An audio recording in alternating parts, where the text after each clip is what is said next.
Hi everyone, I hope you're doing well today. I am going to be speaking about 6 traits that are common in individuals who are successful even though they have an exceptionality, whether that be a learning disability, attention deficit disorder, autism, Down syndrome, what have you. So these traits are based on a paper that's actually pretty old now, but it was published in 1999 and it was called Patterns of Change and Predictors of Success in Individuals with Learning Disabilities. And it was a result from a 20-year longitudinal study. And when they looked at these groups of individuals that were successful, they found some common traits.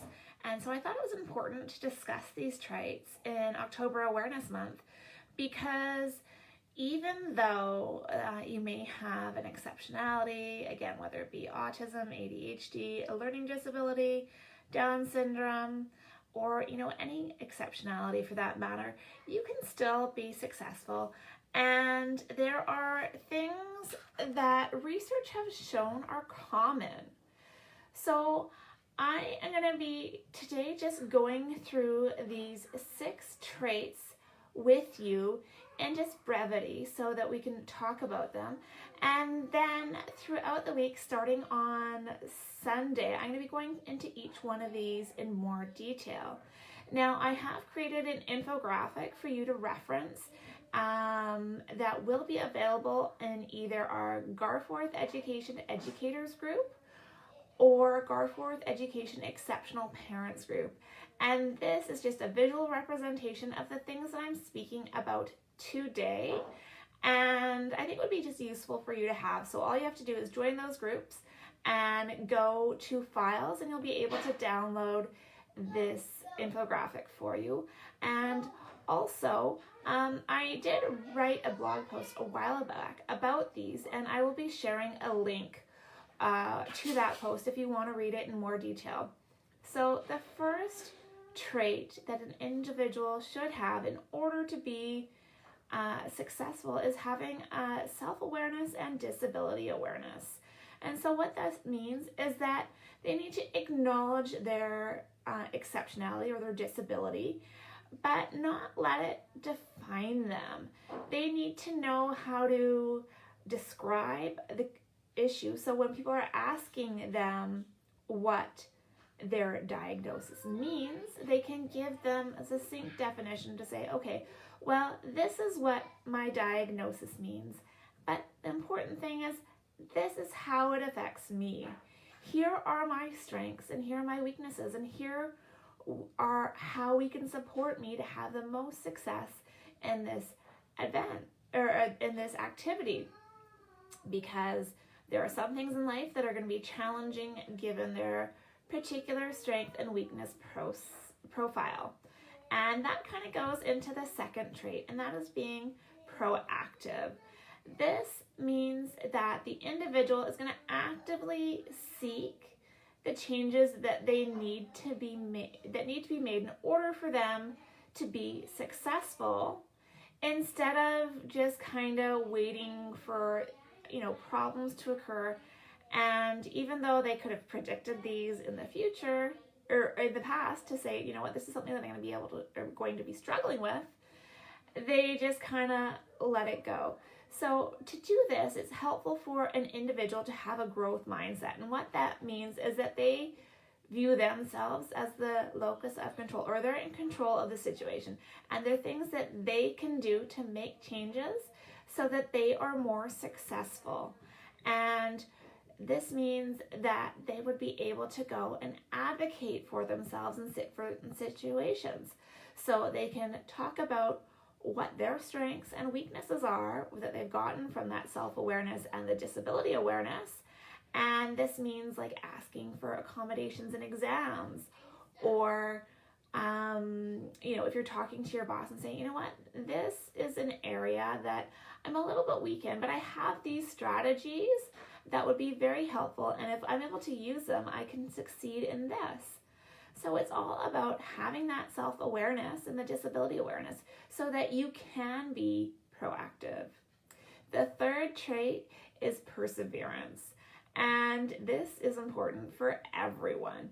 You need to have that attitude that, yes, I know it may be hard, but I have to keep on trying. And if you need a model for someone to see someone who has an amazing perseverance attitude, I mean, look at children and toddlers and babies who are just learning how to walk and crawl. They get knocked down and they fall, but then they get back up again and try again.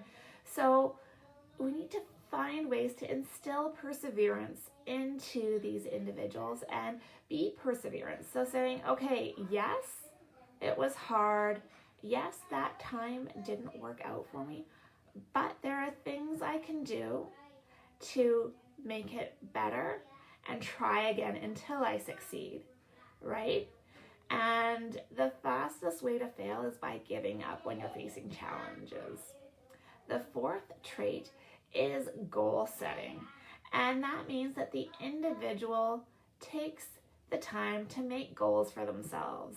They're able to understand what a realistic goal is, and they're able to break that goal into smaller goals so that they can create a strategy to get that big goal accomplished. So this is where we talk about the SMART goals that are specific, measurable, achievable, realistic, and time sensitive. This is a way that they can have goals for what they need to complete in a day and long-term goals and work to those goals to achieve their success. The fifth trait, or thing that is a really important element in order to find success, is having that effective support system. Support systems include having a network of individuals that help you,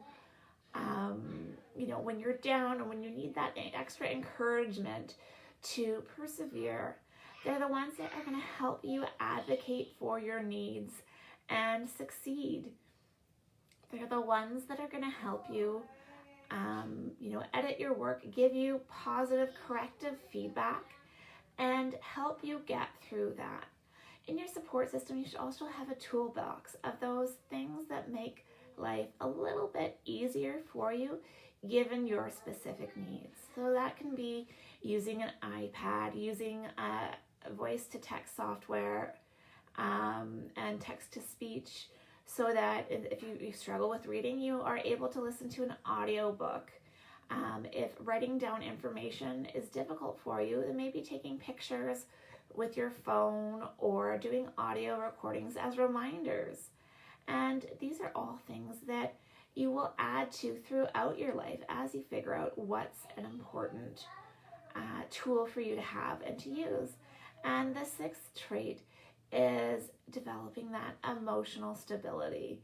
And this is so important because when you have exceptionalities, things are going to be difficult.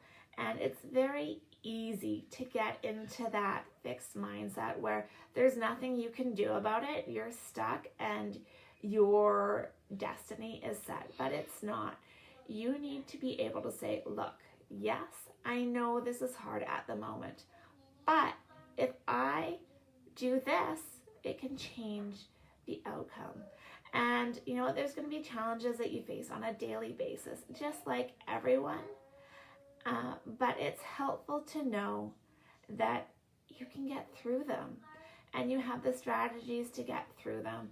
And that may be using your support system and talking to those, core members that are there for you when you're having those struggles.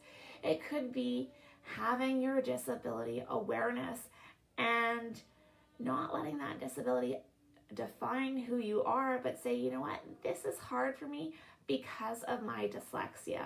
For example, I am an individual with dyslexia and reading is hard for me. It takes me a long time to read a lot of the academic literature that I'm required to read to stay up to date in my profession. But I know that it takes a little bit longer for me. But when I do it, it gives me the confidence to know that I can succeed. And it's developing these strategies to get you there. So I hope that provided you with just a brief overview of these 6 traits that are helpful to have and instill for an individual with exceptionalities to help them get that success. As I mentioned, I'm going to be going deeper into these 6 traits starting on Sunday, where I will talk about, self-awareness and disability awareness, developing that and strategies to get it. I hope you join me in these lives at 10:30 Pacific time during the October Awareness Month. Now, if you do happen to miss one, you can always watch it as a replay on the Garforth education page. So make sure you like us so you can know about these lives on your feed. And also, I am going to be uploading them to YouTube so you can access them in the future and you don't have to, search for it too hard. So I hope you have a great day, and I look forward to seeing you tomorrow. Tomorrow I'm doing a question and answer period, and in this you can send me any question you want me to answer when it comes to things about disability awareness, and even if you have some questions about how I was able to not overcome but work with my dyslexia to achieve the success that I have. And I look forward to seeing you.